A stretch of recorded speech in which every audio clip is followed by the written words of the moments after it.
రాష్ట్రంలో పంటలు ఎండిపోయి రైతులు ఆగమవుతున్నా కాంగ్రెస్ ప్రభుత్వం పట్టించుకోవటం లేదన్నారు మాజీ మంత్రి జోగు రామన్న. ఆదిలాబాద్ జిల్లా జైనద్ మండలంలోని కాప్రి, ఉమ్రి, కరంజీ గ్రామాల్లో ఎండిపోయిన పంటలను ఆయన పరిశీలించారు. మిర్చి, జొన్న పంటలను పరిశీలించి అన్నదాతలతో మాట్లాడారు.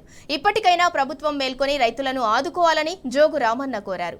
స్థానిక ఎమ్మెల్యే పాల్ శంకర్, జిల్లా ఇన్ఛార్జ్ మంత్రి సీతక్క ఇప్పటి వరకు రైతులను పరామర్శించలేదని జోగు రామన్న తెలిపారు.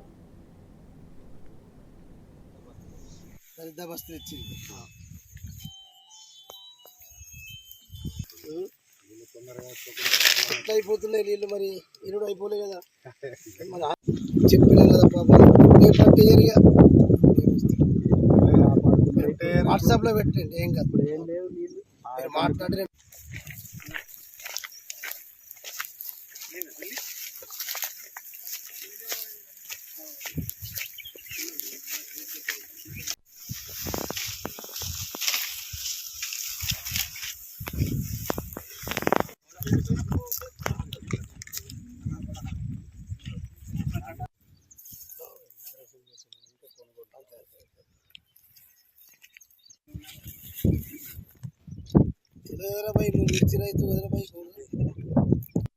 మా కేసీఆర్ గారు మరి అక్కడ సూర్యాపేట కానీ జనగామ కానీ పంట పొలాలకు వెళ్ళి రైతులతోటి మాట్లాడి ప్రభుత్వాన్ని డిమాండ్ చేసి, మేము అన్నాడు 10,000 రూపాయలు ఇస్తే 10,000 రూపాయలు ఎటు సరిపోతుంది, ఎకరానికి 10,000 ఏమవుతుంది అన్నటువంటి ఇదే కాంగ్రెస్ పార్టీ. మేము 10,000 ఇచ్చినాం, మేము చేసినాం. మీరు ఎంత ఇస్తారో ప్రకటనలు లేవు, ప్రభుత్వ అధికారులకు ఆదేశాలు లేవు, సర్వేలు లేవు. కానీ గొప్పగా చెప్తున్న వ్యవసాయ శాఖ మంత్రి గారు, మేము సర్వేలకు ఆదేశాలు ఇచ్చినాం, మేము అన్నీ చూస్తున్నాం, ఏ రైతు పొలం ఎండుతలేదని చెప్పి ఏ మంత్రి వస్తున్నాడు?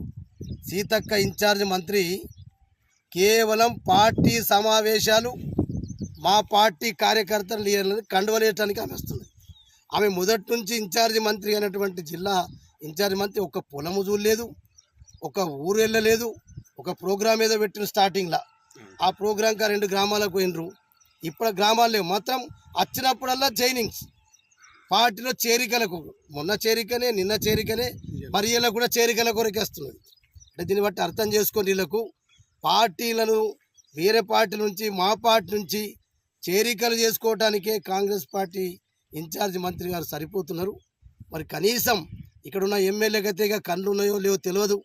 ఆ ఎంపీ టికెట్లు ఇప్పించుట్ల పైరవిల్లలనే ఎటువైనా ఢిల్లీ, హైదరాబాద్ తప్ప అసలు ఇక్కడ గెలిచినప్పటి నుంచి ఏ ఊరుకు పోయింది లేదు.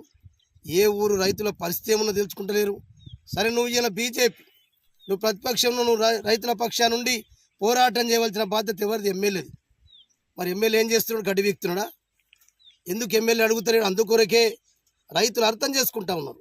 భారతీయ జనతా పార్టీ నుంచి గెలిచినటువంటి ఎమ్మెల్యే మరి ఇలా ప్రతిపక్ష పార్టీ అయినప్పుడు కొట్లాడాలి కదా. ఆయన ఎమ్మెల్యేగా కొట్లాడితే ఆయన అంటే మేము కూడా ఉంటాం కదా, మమ్మల్ని పిలిస్తే.